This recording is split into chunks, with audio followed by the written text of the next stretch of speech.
og mga nahakuan, mga nahabukid-bukid pa ng mga inga ng mga klaseng mga baba na. Wa na nay dila. Gutda na nagdila. Lisod nang inga ng tawo oy. Makabati og kanang kutob sa mabatian sa talinga. Radyo dayon dito. Radyo diri, radyo dito. Masig din. Basta makasagap ang yang talinga og istorya.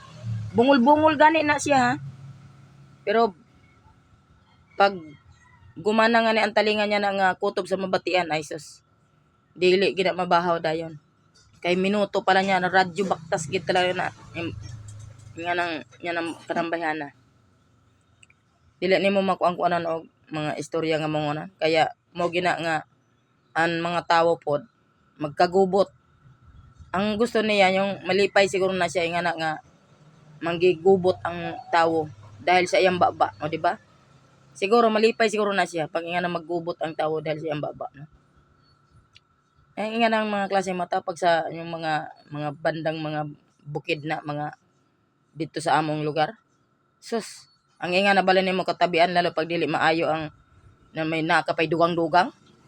Utod ginang dila nimo.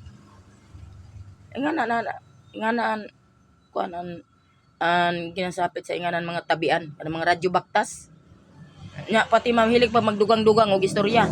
Nga masidili na tinuod.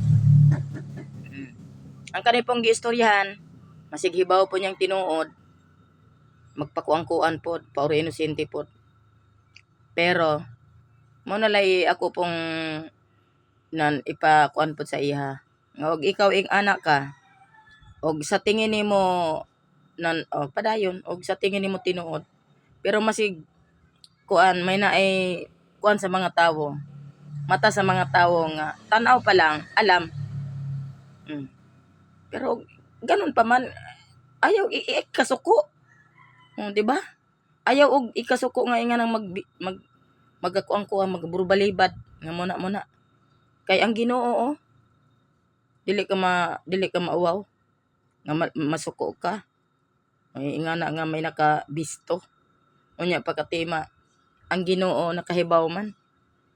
Ay sus, Ginoo ko. Og para pod sa ako mag-ingana man sa ako ang tawo. Sus dili ka walan oy. Dili ka walan. Dili ko mahadlok. Og ingana. Kaya ako masigwa ko ika-istoryan tawo dili mapan-os ang ako ang laway. Kay masigsikin sa dia pwede na akong istoryahon. Og dili ko man magsigi kumot-kumot day kay nako kanang inganang klaseng tawo nga na masyadong kuan sa sarili. Dali na matiguwang na. Walang na nako talagang akong kuan ba. Dili magsiguro nga na kinonsumisyon lalo pag tinuod man lang. Kay basig na kurang lang hinung kadali na hinuon. O dili makuan ka pa dahil sa imong pag kuan nimo. Sa tinuod naman pud oy ayaw ikakuan pa. Basta na ko lang po maingon, dili sa ako akawalan ang mga inganang klaseng bagay. Mga inganang klaseng mga tawo po. Ako dili ko kuan-kuanon. Ay sus, naku. Ay mamam po na akong gusto. Ako palakuan ko nga tawo pala kaibigan ko pero dili ko sabihin mo na ako nga say tawag ka ng kuan kanang may pagka ako pero sama sa akong nakikita. At saka siyempre din naman ako tanaw ko lang alam ko kung unsa ibaw na ko. Pero para sa ako ug masig ako ingana ko ikuan ko niya na nga ibalinod ko na ingana kuan. Dili ko masuko lalo pa pag tinuod, di ko masuko. So sana ingana unta nita. Pero ang hindi ko lang gani alam, ang kanang nagmarites pod nga grabing perting pagkakatula sa baba. Mayra bagid pod ng ingana nga klaseng tawo nga ingana katulog baba og tarong-tarong. Tan-awa gani ang itsura. Naingon na lang og kanang Aywan. Sus, Ginoo ko. Makaluluoy ginaog na dito na sa among lugar.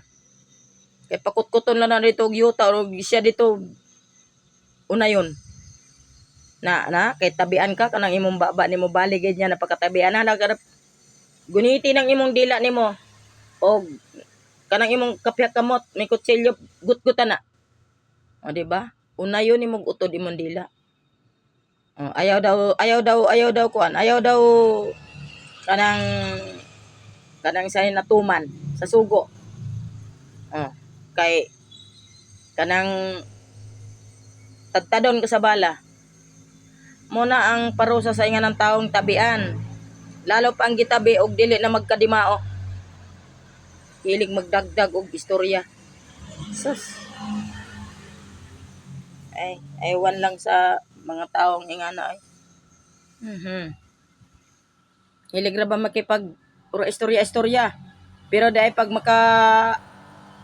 kuang kaganig istorya nga kuan asos, dili na magdugay dayon, dili dayon na maburbog no kadali. Init-init pa lang abot na dayon dito. Grabe. Kaming pagkababaa talaga. May rabag katuhay sa nawong na naingon naana ang tanan. Oo ko eh.